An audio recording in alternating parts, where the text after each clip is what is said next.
মুন্সিগঞ্জের টঙ্গীবাড়ী উপজেলায় আউটশে ইউনিয়নের চাষিরি এলাকা টানা ৪১ দিন মসজিদের তাকবীরে ওলার সঙ্গে ৫ ওয়াক্তের নামাজ জামাতের আদায় করে ২৪ কিশোর বাইসাইকেলের উপহার পেয়েছেন। বিকেলে উপজেলা আউটশে ইউনিয়নের চাষিরি ঈদগাহ মাঠে চাষিরি যুব শক্তির সংগঠনের উদ্যোগে এই পুরস্কার বিতরণ করা হয়। মোহাম্মদ মুক্তার ব্যাপারীর সঞ্চালনায় অনুষ্ঠানে উপস্থিত ছিলেন চাষির যুব শক্তির সদস্যর অভিভাবকবৃন্দ ও চাষির যুব শক্তির সংগঠনের সদস্যবৃন্দ সহ এলাকার গণ্যমান্য ব্যক্তিবর্গ উপস্থিত ছিলেন। চাষির যুব শক্তির সদস্যদের অভিভাবক বলেন, আমি আল্লাহকে খুশি করার জন্য সাইকেল জিতেছি। আমি প্রত্যেক ওয়াক্তে সাইকেল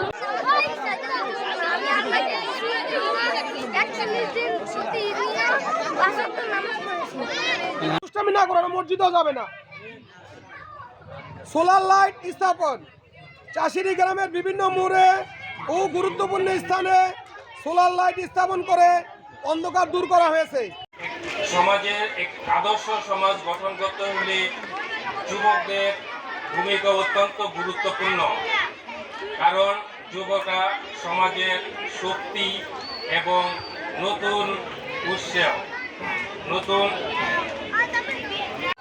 ৪১ দিন নামাজ পড়ার সাইকেল বিতরণ প্রতিযোগিতার আয়োজক বিন্দু এবং আজকের উপস্থাপক এবং মঞ্চে উপবিষ্ট এই কোরআনের পাখিদের উস্তাদগণ এবং শিক্ষিত হইতে পারেন। এই সময়ে ওরা যে উদ্যোগটা নিয়েছে আমি তাদেরকে ধন্যবাদ জানাই এই সুন্দর একটা উদ্যোগ নেওয়ার জন্য।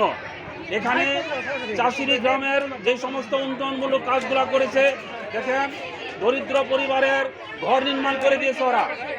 কিছু কিছু দরিদ্র পরিবার, দুস্থ পরিবার, তাদের ঘর নির্মাণ করে দিয়েছে। অলরেডি আলোকিত হয়ে গেছে আমাদের অর্ধেক গ্রাম। এই যে নামাজ শুরু হয়েছে, যারা নামাজ পড়বে আমি মনে করি না তারা কোনো পাপ করতে পারবে। এর মাধ্যমে হয়তো আমাদের গ্রাম থেকে পাপ দূর হয়ে যাবে।